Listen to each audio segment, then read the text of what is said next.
Hello friends, I welcome you all for online course on non-conventional machining. Today we will discuss about water jet machining.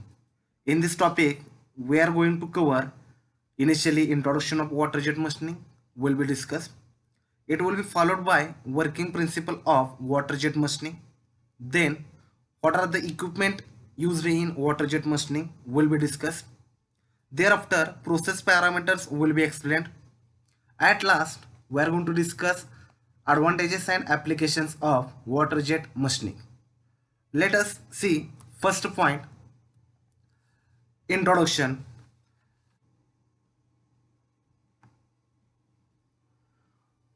Water jet machining is a mechanically energy based non-traditional machining process used to cut and machine soft and non-metallic materials.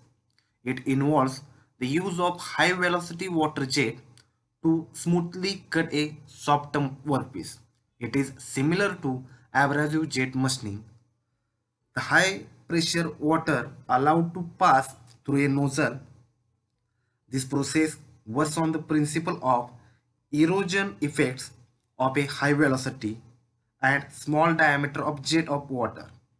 In water jet machining, water jet is a cutting tool which never dulls or breaks. This process does not generate airborne dust, hence hazards during machining of fiber composites and asbestos are minimum. Quality of the machine is obtained during this process is usually superior to the other conventional cutting forces. Let us discuss about working principle of water jet machining. We'll take help of one diagram which explains working principle. In water jet machining, high velocity up to 900 meter per second, water jet is allowed to strike on a given workpiece. During this process, its kinetic energy is converted into pressure energy. This induces a trace on the workpiece.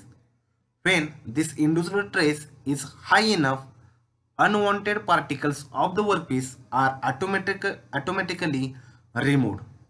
This is a basic principle behind this water jet machining. Let us move for equipment used in water jet machining.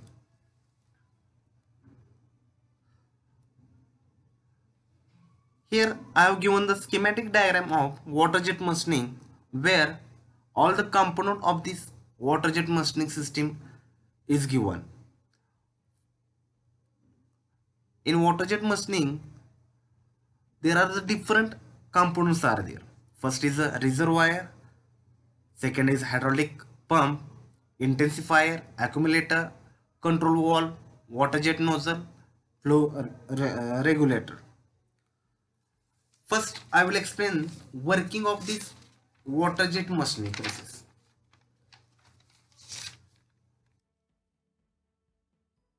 Initially, water from the reservoir pumped to the intensifier using hydraulic pump. The intensifier increases the pressure of water up to 200 to 400 megapascal. Excess supply of pressurized water is sent to the accumulator for temporary storage. A required quantity of pressurized water then enters the nozzle through a control valve and flow regulator. Control valve controls the directions of water. Flow regulator regulates and control the flow rate of water. The nozzle converts the pressure energy of water to kinetic energy, which is having a very high velocity. When high velocity water jet strike the workpiece, traces are induced on the workpiece. These induced traces are used to remove the material from a workpiece. This is working. Here I will explain all components. First we will take reservoir. Reservoir is used to store water that is to be used in the machining operation. Second component is hydraulic pump. It lifts the water from the reservoir and supply to the intensifier. Intensifier, it takes the water from the hydraulic pump and pressurize that water to a desirable level. Accumulator is used for temporary storage of pressurized excess water supplied from the hydraulic pump through a intensifier. When there is a shortage of supply of pressurized water to machining area, the stored water in the accumulator is used to maintain the constant pressure in the system, so that is used to maintain the constant pressure in the system and eliminate the pressure fluctuation. Control valve is used to control the direction and pressure of pressurized water, which is to be supplied to through the nozzle. Flow regulator is used to regulate the mass flow rate of water in the system. Last but not least, that is a nozzle. It converts the pressure energy of pressurized water into kinetic energy, which is having very high velocity around 900 meter per second. It has an orifice whose diameter varies from 0.08 millimeter to 0.5 millimeter. The material of the nozzle used is synthetic sapphire, which is wear resistant and easily machinable. This is about the setup of water jet machining. Let us move for process parameters or controlling parameters in water jet machining.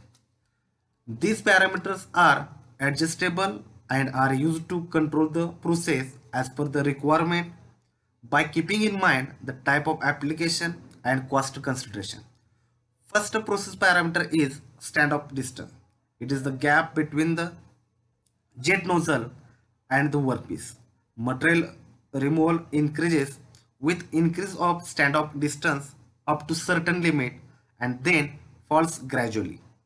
Its value normally lies between 3 to 25 mm. Second process parameter is fluid pressure. Cutting at higher water jet pressure is faster. Increasing pressure increase the depth of cut. Next is feed rate or traverse rate.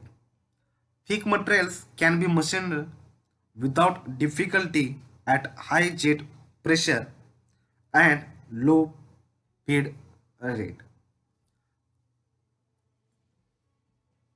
Third is jet fluid.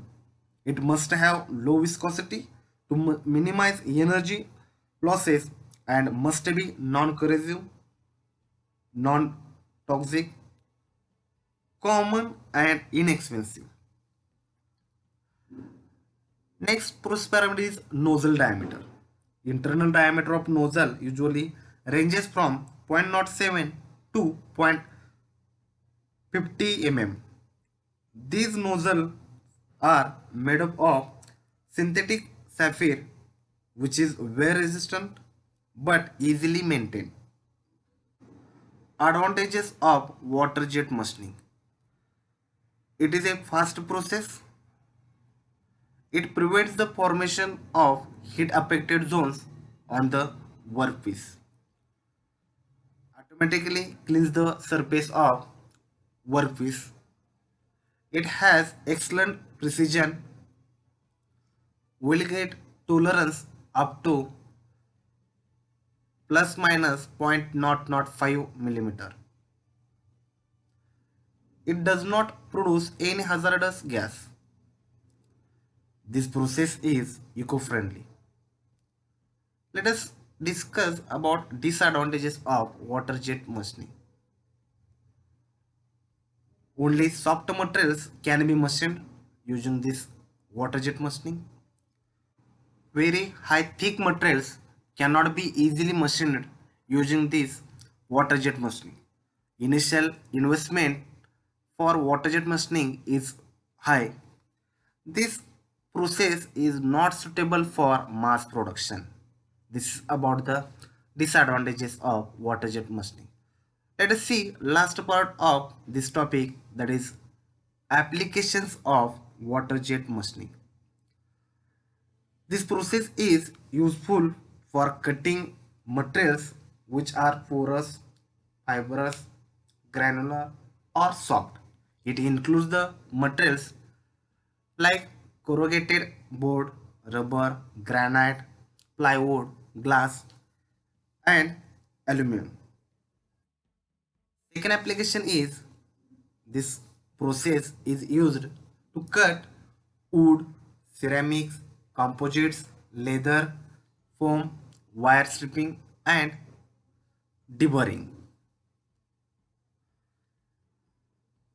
This average water jet machining is used in aerospace and other similar industries for cutting of asbestos.